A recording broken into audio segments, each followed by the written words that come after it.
Hello everyone, कैसे हैं आप सब। एक बार पुनः से कोचिंग क्लासेस पर स्वागत है। उम्मीद करता हूं आप सब अच्छे होंगे, मस्त होंगे, बेहतर होंगे और आप सभी की पढ़ाई बेहतर चल रही होगी। क्लास 12th केमिस्ट्री एनसीईआरटी में चैप्टर नंबर 1 चल रहा है सॉल्यूशन बिलियन, जिसमें बच्चों थ्योरी पोर्शन का आज आखिरी आपका लेक्चर है। इसके बाद हम क्या करेंगे, जैसे इंपॉर्टेंट जो भी फार्मूले हैं इस चैप्टर के, इंपॉर्टेंट क्वेश्चन है और न्यूमेरिकल क्वेश्चन है, ये हम आप लोगों को करा देंगे और फिर क्वेश्चन आंसर भी आप लोगों को प्रैक्टिस कराएंगे, ऑब्जेक्टिव भी चलता रहेगा।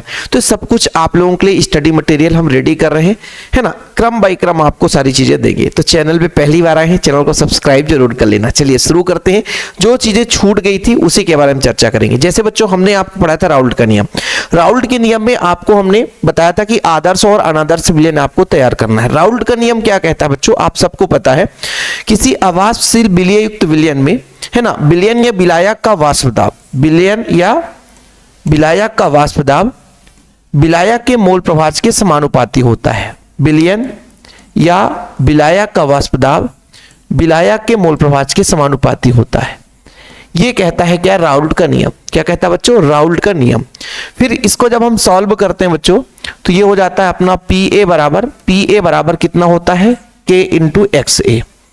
जब हम बात करते हैं शुद्ध विलायक की, किसकी बात करते हैं, शुद्ध विलायक, केवल विलायक है और उसमें विलेय है ही नहीं है। जब केवल विलायक है उसमें विलेय है ही नहीं है, तो बच्चों जब विलायक है, एक ही घटक है, तो उसका मोल प्रभाज 1 होगा। यानी किसी भी विलयन का टोटल मोल प्रभाज 1 होता है। तो केवल विलायक अकेला है तो विलायक बस का 1 हो जाएगा। और शुद्ध की बात कर रहे हैं, यानी हम PA को P0A कर दें, क्योंकि शुद्ध अवस्था में जब यहां पे वैल्यू पुट करेंगे बच्चों, तो PA इक्वल K का मान अपना कितना नहीं है पता, XA का मान हमें 1 है पता, तो P0A कर लिए, PA के जगह P0A, तो K बराबर कितना हो गया अपना P0A। K बराबर कितना हो गया, P0A हो गया। तो यहां से बच्चों यदि मैं कह दूं K का मान यहां पर रखूं, तो आप कहोगे सर PA बराबर हो जाएगा P0A XA। यही आपका बच्चों राउल्ट का नियम है। सर ऐसा क्या, हाँ जी, यही आपका राउल्ट का नियम है। ओके, चीजें क्लियर है, समझ में आ गया। थोड़ा सा इसमें आप लोगों को डाउट है तो भाई इसको आप क्या करो, PA कर लो, ठीक।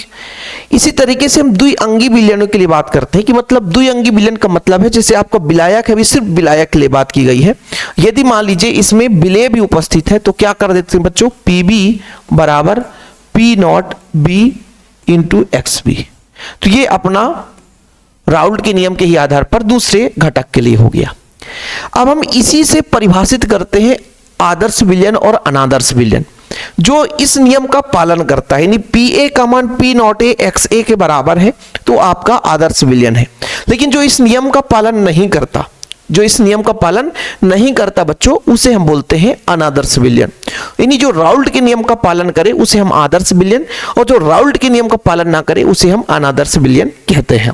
जैसे आप लोगों को समझाता हूं कि बच्चों, जैसे आप लोग देखोगे कि जब पानी में आप क्या मिला दो, C6H12O6 मिलाओ, तो क्या कभी आपने देखा है कि पानी में ग्लूकोज मिलाते समय उसमें से ऊर्जा निकला हो, ठीक है, क्या देखा है आपने, कभी नहीं निकलता बच्चों। एनर्जी नहीं बदलती है।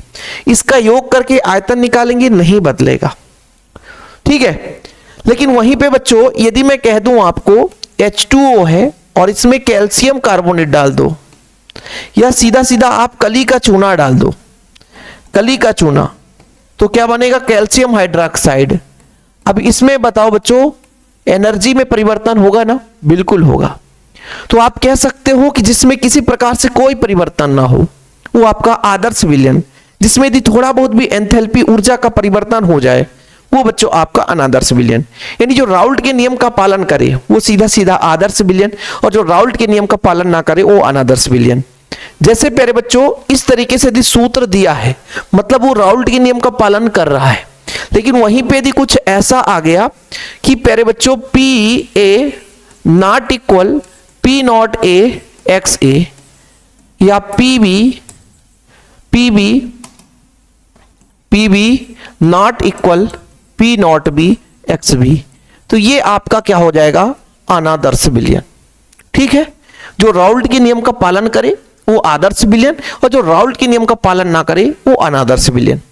ऐसी स्थिति में हमने कहा, जैसे आपको एग्जांपल बताया कि H2O में हमने ग्लूकोज मिलाया तो किसी प्रकार से एंथैल्पी परिवर्तन नहीं हुआ। लेकिन वहीं पे बच्चों जब हम आदर्श विलयन की बात करते हैं तो उसमें एनर्जी का परिवर्तन हुआ, उसमें आयतन का परिवर्तन हो जाता है, वो आपका अनादर्श विलयन कहला जाता है। अब थोड़ा सा समझने की जरूरत है, अभी थोड़ा यहां पर आप लोग देख लो बच्चों, यहां पर कि जो सभी ताप और सांद्रण पर राउल्ट के नियम का पालन करता है बच्चों, उसे हम क्या बोलते हैं, आदर्श विलयन। PA equal P0 x, PB equal P0 B XB, ठीक है, ये आपका आदर्श विलयन कहलाएगा। लेकिन जो राउल्ट के नियम का पालन ना करे बच्चों, उसे हम अनादर्श विलयन कहते हैं। क्या बोलते हैं, अनादर्श विलयन।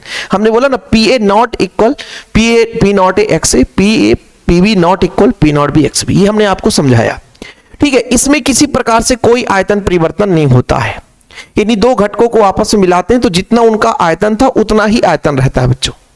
जिससे हमने A और B को आपस में मिला दिया, उनका आयतन पहले जितना था योग कर लिया तो उतना ही आयतन है।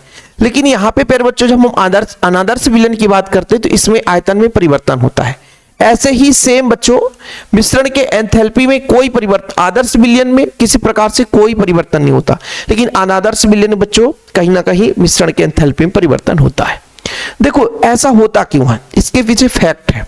देखो जब बच्चों हम बात करते हैं एक विलायक हम लेते हैं, विलायक आपका मान लीजिए A है, ठीक है, और विलेय आपका बच्चों B है, विलेय आपका B है।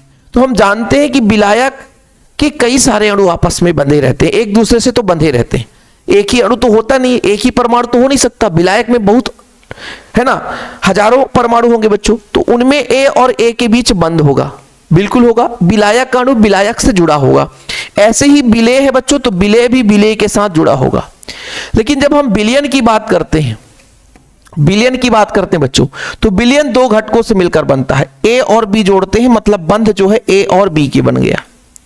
अब होता क्या है, किसी भी आदर्श विलयन को बना रहे हैं तो एक विलायक लेना पड़ेगा और एक विलेय लेना पड़ेगा। ये तो सबको क्लियर है कि कोई भी विलयन बनेगा तो दो घटक लेना ही पड़ेगा, एक आपका विलायक हो गया, दूसरा आपका विलेय हो गया। तो विलायक के बीच भी कोई ना कोई बंध रहा होगा, कुछ ना कुछ बंध है, कुछ ना कुछ उसके बंध का मान है। विलेय के अणुओं के बीच भी बंध का मान है। अब जब विलयन बना बच्चों, इनके बीच भी बंध का मान है। तो इसमें सबसे ज्यादा प्रबल आकर्षण बल किस में लग रहा, A में, B में, AB में। तो इसमें बच्चों आदर्श विलयन की बात कर रहे हैं, जितना विलायक विलायक से जुड़ा हुआ है, जितना विलेय विलेय से जुड़ा हुआ है, उतना ही विलायक विलेय भी आपस में जुड़ता है। इसी कारण से इसमें एंथैल्पी परिवर्तन नहीं होता है, एनर्जी में कोई परिवर्तन नहीं होता है, ना ही उसके आयतन में परिवर्तन होता है। जिस तरीके से आपस में बंध बने थे वैसे ही बंध आपस में है ना एक दूसरे से भी बना लेते हैं, क्योंकि भाई विलायक के कई सारे अणु है, आपस में जिस ऊर्जा के साथ बंध बनाकर रखा है, विलेय जो है वो भी जो आपस में बंध बनाकर रखा है जिस ऊर्जा के साथ, उतना ही ऊर्जा बच्चों जब विलयन बनता है तो विलेय और विलायक आपस में मिलते हैं तो उतने ही ऊर्जा के साथ है ना बंध बनाते हैं। तो इसलिए इनमें किसी प्रकार से कोई, क्योंकि सब समान ऊर्जा के साथ बंध बनाने का कार्य कर रहे हैं, इसलिए इसमें किसी प्रकार से कोई एंथैल्पी परिवर्तन नहीं होता, कोई आयतन परिवर्तन नहीं होता, जितना है उतना ही, क्योंकि उसी बंध के साथ जुड़े हुए हैं। लेकिन इसमें लोचा है, इसमें खेला हो जाता है। इसमें खेला क्या हो जाता है कि जब प्यारे बच्चों भले चाहे आप बात करो, देखो जैसे विलायक आपने ले लिया, विलायक आपने लिया, विलायक में बच्चों A और A के बीच बंध होगा, बिल्कुल, कहने विलायक के अणु आपस में एक दूसरे से जुड़े हैं।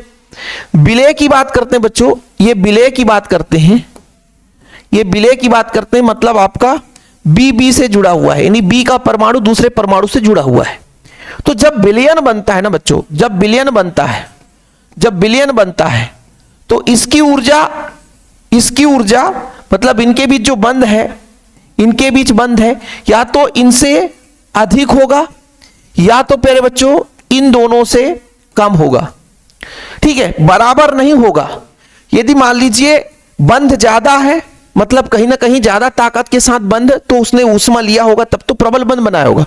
बंध दुर्बल है, निकम ऊष्मा है ना, अब भैया आयतन में भाई प्रबल बंध हो गया तो आकर्षण बल के आप ही खुद बताओ, यदि दो घटक आपस में ऐसे ही एक परमाणु नहीं जुड़ते, कई सारे परमाणु, जब विलयन बनता है तो एक परमाणु से मिलकर थोड़ी ना बनेगा।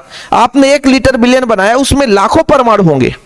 अब जब लाखों परमाणु आकर्षण बल बढ़ गया, उनके बीच बंध जो बंध बनाने की शक्ति बढ़ गई, तो कहीं ना कहीं सिकुड़ जाएंगे तो आयतन में कमी आएगी, आयतन में परिवर्तन हो जाएगा, है ना, आयतन में कमी आएगी, जो मैक्सिमम आयतन था उससे कम हो जाएगा।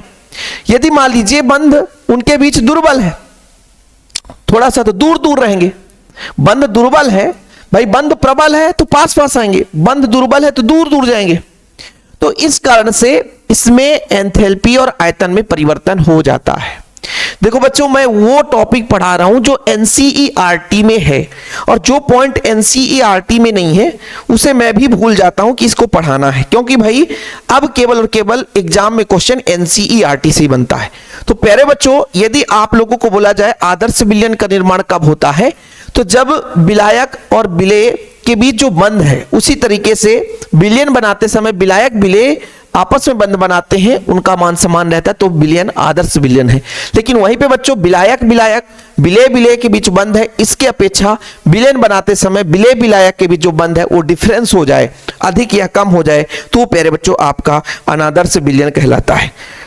ठीक है, आप लोग स्क्रीनशॉट ले लिया करो, मैं आप लोगों से हमेशा कहता हूं। ओके, काफी इंपॉर्टेंट पॉइंट रहता बच्चों, इतना याद रखिएगा। एक आध एग्जाम्पल भी देखेंगे, क्योंकि एग्जाम्पल जरूरी है, और वही एग्जाम्पल जरूरी है जो एनसीईआरटी में। अधिक से रट्टा नहीं मारना, मैं आपको बार बार बताता हूं, ज्यादा रट्टा नहीं मारना। जैसे आदर्श विलयन का आप लोगों को एनसीईआरटी का एग्जाम्पल लिखना है बच्चों। एग्जाम्पल तो बहुत सारे हैं, लेकिन केवल एनसीईआरटी का एन हेक्सेन और बच्चों एन हेप्टेन, ये जब आपस में मिलता है तो क्या बनाता है, आदर्श विलयन बनाता है। एक पहला उदाहरण दिया हुआ है। दूसरा उदाहरण आपके सिलेबस में है बच्चों, ब्रोमोएथेन। ब्रोमोएथेन जैसे C2H5 है ना, तो इसमें ब्रोमीन जोड़ दो तो ब्रोमोएथेन। और बच्चों आपका एक और एग्जाम्पल है ब्रोमो क्लोरोएथेन। क्लोरोएथेन यानी क्लोरीन जोड़ दो, और एथेन है C2H5। तो ये दो एग्जाम्पल आप लोग तैयार कर लो, है ना। जो एनसीईआरटी का एग्जाम्पल है उसी से ऑब्जेक्टिव पूछा जाता है। फिर लोग सोचते हैं कि यार कहां से ऑब्जेक्टिव आ गया, हमको तो पता ही नहीं था। ठीक है, और एक और कई बार ऑब्जेक्टिव पूछा है जो कि बेंजीन और टालुइन के मिलाने से बनता है, ये आदर्श विलयन है। क्वेश्चन कैसे आएगा, निम्न में से कौन सा आदर्श विलयन है। ठीक है, देखना बच्चों, इसी से फिर आप आदर्श विलयन और अनादर्श विलयन से ही आप लोग धनात्मक और ऋणात्मक विचलन युक्त विलयन आप लोग देखोगे। क्लियर, तो ये तीन आपके एग्जाम्पल हैं। अनादर्श विलयन के भी आप बहुत एग्जाम्पल देखो, क्योंकि इसको दो भागों में पढ़ते हैं बच्चों, इसको हम दो भागों में पढ़ते हैं। अनादर्श विलयन को दो भागों में पढ़ते हैं। ठीक है, कैसे, एक आपका धनात्मक, एक आपका ऋणात्मक। कैसा बच्चों, एक आपका धनात्मक, एक आपका ऋणात्मक। क्या, ऋणात्मक। थोड़ा देखिएगा, मजा आएगा, कहानी में ट्विस्ट आएगा, धीरे धीरे समझेंगे, लेकिन आप लोगों को क्लास में बोरिंग नहीं लगेगी। देखो बच्चों, मैंने आपसे कहा विलायक है ना, विलायक के अणु आपस में जुड़े होंगे। हाँ सर, ए से बंध बनाया है। विलेय है, ये भी आपस में जुड़े होंगे, मतलब बी से बनाया है। ठीक है सर, विलायक और विलेय आपस में जुड़े हैं। जब बच्चों विलयन बनता है, क्या बनता है, विलयन, तो विलयन क्या करता है बच्चों, आपका ए बी से जुड़ जाता है। बिल्कुल फैक्ट की बात है। मजा आया कि भाई ये आपस में क्या हो जाते हैं, जुड़ जाते हैं। ठीक है, ये लो भाई, इस इधर भी कर दिया। एक काम करते हैं, थोड़ा सा चेंजेस कर देते हैं। अब देखो, दोनों चीज समझना। हमने कहा विलयन बनेगा तो दो घटक आपस में मिलकर बनेंगे। हमने विलायक लिया, उनके अणुओं के बीच भी बंध होगा। विलेय है, वो भी एक दूसरे से जुड़े होंगे। ठीक है, और बच्चों विलयन जो है वो एक घटक दूसरे घटक से जुड़ेगा, तब वो विलयन बनेगा। अब कहीं ध्यान दीजिएगा, धनात्मक कब होगा, मतलब आयतन बढ़ जाए। आयतन क्या हो जाए, बढ़ जाए, एंथैल्पी का मान बढ़ जाए। तो आयतन कब बढ़ेगा, जब उनके बीच आकर्षण बल कम होगा। देखो बच्चों, किसी भी पदार्थ में आयतन का मान कब बढ़ता है, जब वो प्रबल आकर्षण बल से ना जुड़े हों, दुर्बल आकर्षण बल से जुड़े हों। यानी इसके बीच जो बंध है, विलयन में जो विलेय और विलायक के बीच जो बंध है बच्चों, वो दुर्बल हो जाए। इनके बंध के तुलना में ये बंध दुर्बल हो जाए, तो दुर्बल हो जाएगा बच्चों, दुर्बल हो जाएगा तो अणु दूर दूर हो जाएंगे। दुर्बल होगा तो अणु दूर दूर हो जाएंगे, तो आयतन में क्या हो जाएगी बच्चों, वृद्धि हो जाएगी। आयतन में क्या होगी, वृद्धि हो जाएगी। धनात्मक, इसीलिए बोला जाता है धनात्मक विचलन युक्त विलयन। अब यहां पर यदि बच्चों हम बात करें विलायक विलायक और विलेय विलेय की अपेक्षा इनके बीच में बंध प्रबल हो जाए तो इसमें क्या होगी बच्चों, कमी आ जाएगी, इसलिए इसके आयतन में कमी आती है, एंथैल्पी परिवर्तन में कमी आती है। समझ में आया? इससे बनता है धनात्मक विचलन युक्त विलयन और ऋणात्मक विचलन युक्त विलयन, जो कि अनादर्श विलयन का उदाहरण है। दो प्रकार है, सॉरी, ठीक है। देखो बच्चों, आपके बुक का ही पूरा हम आपको समझाने जा रहे हैं, देख लीजिएगा। धनात्मक विचलन ऋणात्मक विचलन वाले विलयन, देखो जो राउल्ट के नियम का पालन नहीं करता वो तो अनादर्श विलयन है, उसी को दो भागों में बांटा गया है। एक क्या है कि भाई, एक तो ये चीज है कि राउल्ट का नियम क्या कहता है, राउल्ट का नियम कहता है PA equal P not A x A और PB equal P not B x B. यही तो राउल्ट का नियम कहता है। क्या कहता है बच्चों? राउल्ट का नियम यही तो कहता है। लेकिन यदि मान लीजिए राउल्ट के नियम का पालन ना करे तो अनादर्श विलयन है। अनादर्श विलयन में इसका मान बच्चों या तो अधिक हो सकता है ना, इसका अधिक हो सकता है राउल्ट के नियम से, या तो कम हो सकता है। क्या हो सकता है बच्चों? कम हो सकता है।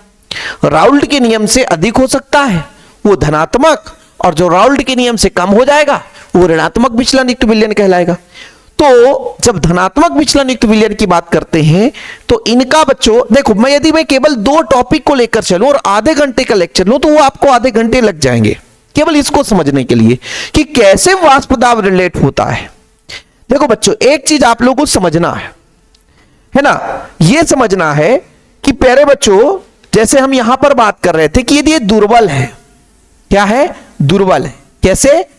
विलयन जो बना है तो विलायक और विलेय के बीच बंध दुर्बल है। क्या है? बंध दुर्बल है। तो दुर्बल है तो इसका वाष्प दाब ज्यादा होगा। क्या होगा बच्चों? ज्यादा होगा। क्यों होगा? क्योंकि बंध दुर्बल है, आसानी से वाष्पित होंगे, इसलिए तो कहा जाता है कि इसका वाष्प दाब राउल्ट के नियम के वाष्प दाब से ज्यादा होता है। फैक्ट की बात समझो। क्यों राउल्ट के नियम से वाष्प दाब ज्यादा होता है? क्यों? क्योंकि जैसे ही बंध बना दिए, पहले उनमें ज्यादा बंध जो प्रबल था, लेकिन उसके अपेक्षा ये बंध का मान कमजोर है, बंध कमजोर है, बंध के बीच प्रबल बंध ना होकर दुर्बल बंध है, आसानी से वाष्पित हो जाता है, तो वाष्प दाब का मान ज्यादा होता है। इसलिए कहा जाता है कि राउल्ट के नियम के वाष्प दाब से ज्यादा होता है। ठीक है, ये चीज मैं आपको यहां पे समझाया। लेकिन वहीं पे प्यारे बच्चों, जब हम बात करते हैं ऋणात्मक विचलन वाले विलयन में, तो इसमें हमने ये कहा कि इसके ए और बी के बीच जो बंध है वो प्रबल है, और जब प्रबल है तो उतना ज्यादा वाष्पित नहीं होता, तो राउल्ट के नियम की अपेक्षा वाष्प दाब बच्चों कम हो जाता है। फैक्ट की बात। दूसरा पॉइंट, एक निश्चित संगठन पर विलयन का वाष्प दाब अधिकतम होता है अतः क्वथनांक निम्नतम होता है ना। कहने का तात्पर्य, एक निश्चित आपस में उनको मिलाते जाएं बच्चों, एक निश्चित संगठन मिलाते जाएं तो ये एक निम्न स्थिर क्वथन मिश्रण प्राप्त होता है। देखना आगे हम पढ़ाएंगे आज ही, निम्न क्वथन एजियोट्रॉप और उच्च क्वथन एजियोट्रॉप। तो जब इनको एक निश्चित संगठन पर मिलाते हैं बच्चों तो वाष्प दाब अधिकतम हो जाता है और क्वथनांक निम्नतम हो जाता है। और एक निश्चित संगठन पर क्या होता है कि वाष्प दाब निम्नतम और क्वथनांक उच्चतम, एक दूसरे के अपोजिट है, एक दूसरे के अपोजिट है कि एक निश्चित संगठन मिलाते जाएंगे तो वाष्प दाब अधिकतम। वाष्प दाब अधिकतम क्यों होता है?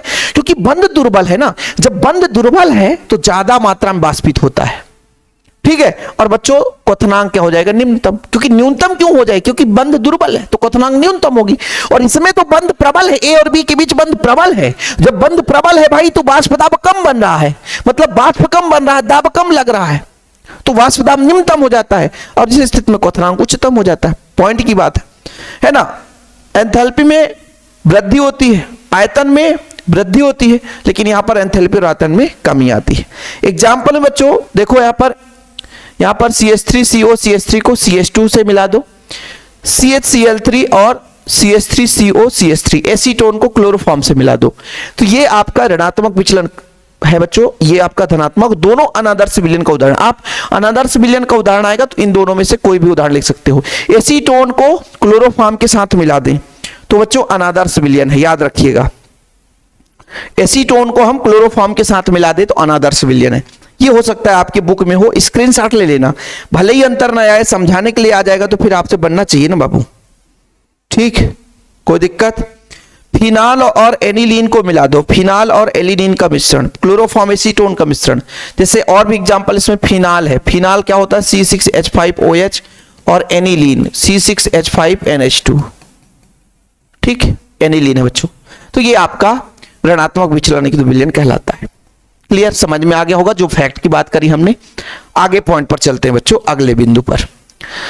अगला जो हमारा पॉइंट है, ये मोलरता और मोललता में अंतर रह गया था। हमने सब कुछ समझाया है, लेकिन भाई ऐसा ना हो पाए कि आप लोगों के मन में सर की क्वेश्चन समझ में नहीं आया, यार बाबू कुछ भी नहीं है यार, बहुत ईजी है सर। हमने पढ़ा तो था कि मोलरता है क्या, किसी विलयन के 1 लीटर आयतन में उपस्थित विलेय के मोलों की संख्या। क्या बोला गया? 1 लीटर, किसमें बच्चों? 1 लीटर आयतन में उपस्थित विलेय के मोलों की संख्या। लेकिन जब मोललता पे पहुंचते हैं ना, तो वो 1 लीटर नहीं रहता, बल्कि विलायक 1000 ग्राम विलायक, 1000 ग्राम विलायक, या बच्चों 1 किलोग्राम विलायक, इसमें विलायक शब्द आ जाता है। क्या आ जाता है? विलायक आ जाता है। यानी बच्चों 1 लीटर में उपस्थित विलेय के मोलों में, यानी बिलियन से यहां पे कंपेयर की जा रही, बिलियन के आधार पर मोलों की संख्या मोलरता कहलाती है। लेकिन वहीं पे फिर बच्चों यदि हम विलायक के सापेक्ष कंपैरिजन करें, यानी विलायक से तुलना करें कि भाई विलायक आपने 1000 ग्राम लिया और उसमें कितना विलेय के मोल की संख्या, तो वो मोललता कहलाती है। इसीलिए तो कहते हैं कि ये भाई ये आयतन पर डिपेंड करता है, जबकि ये आयतन पर डिपेंड नहीं करता, वो विलायक की मात्रा पर डिपेंड करता है। ठीक है, ये बच्चों तापमान पर प्रभावित होता है, ताप प्रभावित, जैसे क्योंकि विलयन है, विलयन ताप से प्रभावित होता है, जबकि मोललता तापमान से अप्रभावित रहता है। और कितने नंबर क्वेश्चन आता है? 2 नंबर का, कुछ है ही नहीं इसमें। आगे हम बढ़े बच्चों, कोई दिक्कत? स्क्रीनशॉट ले लेना। बाकी नोट्स में सारा चीज रहता है, जो बच्चे अभी तक नोट्स नहीं लिए हैं तो 96 85 29 91 49 कितना रुपए लगता है सर? मात्र 100 रुपए। बढ़िया नोट्स दिया जाता है। बाकी अभी अपडेटेड मतलब कुछ हो चुके हैं और होते रहेंगे, एग्जाम तक काम चलता रहता है, तो आपका नंबर सेव रहेगा एग्जाम तक ना। कोई अपडेट होता है तो आपको मिल जाएगा। देखो बच्चों, निम्न क्वथन एजियोट्रॉप अभी आपने पढ़ा था, ये चीज अभी आपको हमने समझाया, धनात्मक विचलन ऋणात्मक विचलन। हमने अभी ये बताया कि बच्चों धनात्मक की जब बात करते हैं, थोड़ा समझने की कोशिश करिए, पॉइंट टू पॉइंट एक दूसरे से जुड़े हुए हैं, इसलिए हम एक साथ कवर करा रहे हैं। धनात्मक में हमने कहा कि ए और बी के बीच बंध दुर्बल, बंध कैसा बच्चों? बंध दुर्बल, बंध दुर्बल। जब दुर्बल दुर्बल तो पी ए का मान क्या है बच्चों? ज्यादा। वाष्प दाब क्या हो गया? ज्यादा हो गया। जब वाष्प दाब ज्यादा तो वाष्प दाब अधिकतम होगा। वाष्प दाब क्या होगा? अधिकतम होगा। एक ऐसी बिंदु आएगी कि वाष्प दाब अधिकतम हो जाएगा, और क्वथनांक क्या हो जाएगा बच्चों? क्वथनांक क्या हो जाएगा? क्वथनांक क्या हो जाएगा? न्यूनतम होगा। कुछ समझ में आया कि यदि ए और बी के बीच बंध दुर्बल है, तो दुर्बल है तो ज्यादा वाष्प बनेगा, तो दाब भी ज्यादा लगाए तो वाष्प दाब ज्यादा होगा। अच्छा सर, वाष्प दाब ज्यादा होगा तो पीए का मान ज्यादा है, यानी एक निश्चित संगठन के बाद ऐसी स्थिति आएगी इनका वाष्प दाब अधिकतम होगा, उस स्थिति में क्वथनांक न्यूनतम होगा। तो जो आपका विलयन है वो बिना उबले हुए सीधे वाष्पित हो जाता है। ठीक है, कुछ समझ में आया? देखना बच्चों, मजा आएगा। स्थिर संगठन वाला ऐसा द्रव मिश्रण जो एक निश्चित ताप पर उबलता है और बिना संगठन बदले उसी ताप पर वाष्पित हो जाता है, मतलब उसमें कोई परिवर्तन नहीं होता। मैंने बिना उबले बोल दिया, सॉरी, क्षमा चाहे तो उबलेगा कहता है। यानी कहने का तात्पर्य वो कि जब किसी विलयन को हम गर्म करते हैं बच्चों, तो एक ऐसा स्थिति आता है कि निम्नतम क्वथनांक और उच्चतम ताप, ये दोनों कंडीशन होगा। ऐसा नहीं कि केवल ऐसे ही होगा। निम्न क्वथन, ये तो निम्न क्वथन एजियोट्रॉप होगा, और एक उच्च क्वथन जहां क्वथनांक ज्यादा होगी। दोनों प्रकार होंगे, है ना। एक इस ये देखो भाई, स्थिर क्वथी मिश्रण कभी कभार पूछा है एग्जाम में, लेकिन फिर भी आपके सिलेबस में तो पढ़ा देना, नहीं तो बाद में भर भर के कमेंट आएंगे ना, सर आपने पढ़ाया नहीं। मजा क्यों नहीं आता सर? क्योंकि आपने पढ़ाया नहीं। कोई बात नहीं। जैसे बच्चों एथिल अल्कोहल और जल 94.5% और 4.5% के अनुपात में मिला दे तो स्थिर क्वथी मिश्रण बन जाता है। स्थिर क्वथी मिश्रण का मतलब उसके संगठन, मतलब जिनसे मिलकर बना है, उसमें कोई परिवर्तन नहीं होता है, सीधा वो वाष्पित हो जाता है, वो आपका स्थिर क्वथी मिश्रण होता है। ये चीज आपको मैं जो समझाया ना, ये देखो अभी काम आएगा, अभी काम आएगा। कैसे काम आएगा? निम्न क्वथन एजियोट्रॉप। निम्न क्वथन एजियोट्रॉप, देखो एसीटोन को CH2 से मिला दिया। अच्छा सर, इसको कहीं पे पढ़ा था क्या हमने? जी हाँ जी। देखो एसीटोन है और CH2 को मिलाया, एसीटोन है CH2 को मिलाया, ये कौन सा विलयन है? धनात्मक विचलन है। और इसी पे हम चर्चा कर रहे थे, धनात्मक विचलन। क्या बात करते थे बच्चों? धनात्मक विचलन। अच्छा सर, धनात्मक विचलन में हमने बात करी कि A और B के बीच बंध दुर्बल, तो वाष्प दाब ज्यादा, वाष्प दाब Pa का मान क्या है? ज्यादा। जब वाष्प दाब ज्यादा तो एक ऐसी स्थिति आएगी कि जो आपका वाष्प दाब Pa अधिकतम हो जाएगा, मैक्सिमम हो जाएगा, और क्वथनांक बच्चों, क्वथनांक निम्नतम हो जाएगा, और ऐसी स्थिति में सीधा ताप बढ़ाएंगे तो ये वाष्पित हो जाएगा बिना संगठन में बदले। समझ में आया? तो देखो ना, जो राउल्ट के नियम से धनात्मक विचलन प्रदर्शित करते हैं वही निम्न क्वथन है जियोट्रॉप बच्चों, क्योंकि निम्न क्वथन है क्योंकि इसमें विलायक और विलेय के अणुओं के बीच में बंध जो है दुर्बल है यार, और ज्यादा वाष्प दाब हो रहा है। एक ऐसी स्थिति आएगी कि वाष्प दाब ज्यादा हो जाएगा, और उस स्थिति में क्वथनांक न्यूनतम होगी। जब क्वथनांक न्यूनतम होगी बच्चों तो निम्न क्वथन जियोट्रॉप कहला जाता है। क्या मजेदार कहानी है यार। वह विलयन जो राउल्ट के नियम से धनात्मक विचलन प्रदर्शित करते हैं उनका वाष्प दाब उच्च होता है। एक ऐसी स्थिति आती है कि दोनों को मिलाते हैं तो वाष्प दाब अधिकतम होता है। एक निश्चित संगठन पर विलयन का वाष्प दाब अधिकतम हो जाता है और विलयन का तापमान न्यूनतम हो जाता है। ठीक है, और भैया वाष्पित होने लग जाए। वाष्प दाब अधिकतम मतलब वाष्पित हो रहा है, वो आपका बच्चों निम्न क्वथन जियोट्रॉप। जैसे एसीटोन का 34% और कार्बन सल्फाइड CH2 का 66% आपस में मिला दें बच्चों, और इसको 33 डिग्री सेल्सियस ताप पर, है ना, और एसीटोन इतना डिग्री सेल्सियस। देखो भाई क्या बोला गया कि इन दोनों को जब मिलाते हैं तो तापमान इनका क्वथनांक 33 होता है, जबकि इनका अलग अलग क्वथनांक देखते हैं तो भिन्न भिन्न रहता है। इसलिए तो कहते हैं निम्न क्वथन, आपस में मिलाने से इसका क्वथनांक कम हो गया, ज्यादा मात्रा में वाष्पित हो गए। मतलब इस टेम्परेचर पर ये वाष्पित होने चाहिए, लेकिन ससुरत 33 डिग्री सेल्सियस पर वाष्पित हो रहा है। मजे की बात यहां पर देखो ना, निम्न क्वथन A और B को मिलाया, बंध दुर्बल हो गया। बंध दुर्बल हो गए तो कम ताप पे ही वो बोलता हम वाष्प दाब बन जाएंगे, तो उसका कोई बदलाव ही नहीं होता, संगठन में कोई परिवर्तन ही नहीं होती, सीधा वाष्पित हो जाता है। क्योंकि बोला ना कि A और B को मिलाने के बाद टेम्परेचर कम हो गया ना, ताप तो क्वथनांक कम हो गई यार, तो वाष्प दाब अधिक होगा ही, इसलिए निम्न क्वथन जियोट्रॉप हो गया। लेकिन वहीं पे बाबू जब आगे आप पढ़ोगे एसीटोन और क्लोरोफॉर्म को मिलाओगे तो ऐसा नहीं होगा। इसमें होता क्या है कि उच्च क्वथन जियोट्रॉप आपस में A और B को मिलाते हैं तो इसके बीच बंध क्या हो जाता है? प्रबल। क्या होता है बाबूजी? प्रबल। जब बंध प्रबल तो Pa का मान कम। ठीक है, तो भैया जो आपका ताप है, ताप हो जाएगा अधिकतम।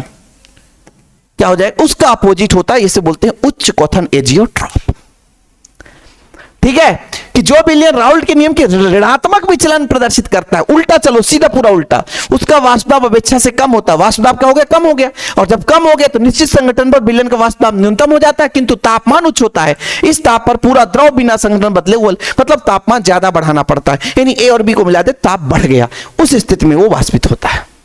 ठीक है बच्चा, चलो, और आखिरी पॉइंट आज का है असामान्य मोलर द्रव्यमान।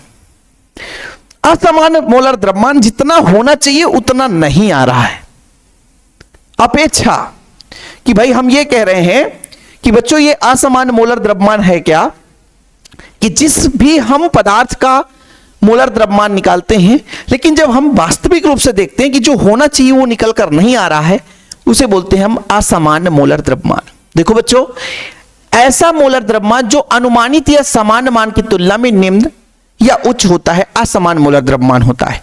यानी जिसका परफेक्ट वैल्यू पता है, लेकिन जब हम परिकलित करते हैं तो उसका मान उतना नहीं आता जितना होना चाहिए, वो आपका असामान्य हो गया। नहीं बोलते कि असामान्य स्थिति है, कहीं पे दंगा हो जाए तो बोलते हैं असामान्य स्थिति है, जो होना चाहिए वो नहीं है। जब बोलते हैं साधारण स्थिति है, मतलब जो हमें चाहिए वो हो गया। असामान्य स्थिति है लेकिन वहां पे दंगे हो रहे हैं, एक दूसरे से भिड़ रहे हैं, वो आपका असामान्य स्थिति है बच्चों। समझ में आया? तो ऐसे ही किसी भी हम पदार्थ के बारे में बात करते हैं तो पदार्थ के मोलर द्रव्यमान निकालते हैं, उनका आणविक द्रव्यमान जिसे बोलते हैं, तो उसका जो वैल्यू आना चाहिए, जितना आना चाहिए उतना जब नहीं प्राप्त होता बच्चों, वो आपका कहलाता है असामान्य मोलर द्रव्यमान। अब एक चीज और मैं कहूंगा, जब आप किसी टॉपिक को पढ़ते हो तो एक दूसरे से रिलेट रहता है। जैसे आपने भी 3 टॉपिक पढ़ा, एक पढ़ा बच्चों आदर्श अनादर्श, तो उससे रिलेटेड धनात्मक ऋणात्मक, और जब धनात्मक ऋणात्मक पढ़ लिया तो आपने निम्न क्वथन और उच्च क्वथन जियोट्रॉप समझ लिया। इसलिए मैं कहता हूं कि बच्चों आपको सारी चीजें क्रम से पढ़नी चाहिए। इसके पहले भी हमने मोलरता पढ़ाया था, जो बच्चे उसको यदि पढ़े हैं तो आज इसमें कुछ फोकस करने की जरूरत ही नहीं है, आज तो आसानी से बन जाएगा। और ये आप लोगों का कुछ भी नहीं, इसको परिभाषा याद करना है, एक सूत्र याद करना है, ठीक है। इससे संबंधित आंकी क्वेश्चन दिए आएंगे तो हम आपको समझा देंगे, लेकिन फिलहाल आप लोगों को याद रखना है। इसी चीज को समझाने के लिए 1880 में बांड-ठाप वियोजन और संयोजन की सीमा के निर्धारण के लिए एक गुणक आई का निर्धारण किया बच्चों, जिसे हम बांड-ठाप गुणक कहते हैं, है ना। इस गुणक आई को निम्न प्रकार से परिभाषित कर सकते हैं। भाई इसी चीज को जब हम किसी संयोजन वियोजन में देखते हैं और मोलर द्रव्यमान निकालते हैं तो वो वास्तविक रूप से वो मोलर द्रव्यमान नहीं निकलता। इसके लिए बच्चों एक बांड-ठाप गुणांक की, है ना, किसने, बांड-ठाप ने संयोजन का एक, है ना, सूत्र निर्धारित किया, जिसमें लिखा बच्चों पहला जो फार्मूला है सामान्य मोलर द्रव्यमान, मतलब सामान्य मोलर द्रव्यमान, सामान्य मोलर द्रव्यमान, सामान्य मोलर द्रव्यमान। एनसीईआरटी का ही जो चीज है बच्चों फैक्ट, वही चीज हमने लिखा रहा हूं, असामान्य मोलर द्रव्यमान, असामान्य मोलर द्रव्यमान, ये फार्मूला है। या आप ऐसा भी लिख सकते हो कि वियोजन के पहले या वियोजन के पहले और वियोजन के बाद, ठीक है, ये चीजें संगुणन के पहले संगुणन के बाद, वो उसका कहलाता है बांड-ठाप गुणांक। इसमें कुछ है नहीं यार, इसमें कुछ भी नहीं। एग्जाम में इससे आंकी क्वेश्चन बहुत कम बार पूछा गया है। देखो जिसको थोड़ा आईआईटी लेवल का, नीट लेवल का पढ़ना, उसको इसके डीप में जाना है, बाकी जिसको नहीं पढ़ना है तो आप लोग बिल्कुल परेशान नहीं होना, ठीक है। ठीक, और भी एक आध फार्मूला है, जैसे मान लीजिए इसका और भी एक फार्मूला है कि इसका जो है प्रेक्षित अणुसंख्यक गुण, प्रेक्षित अणुसंख्यक,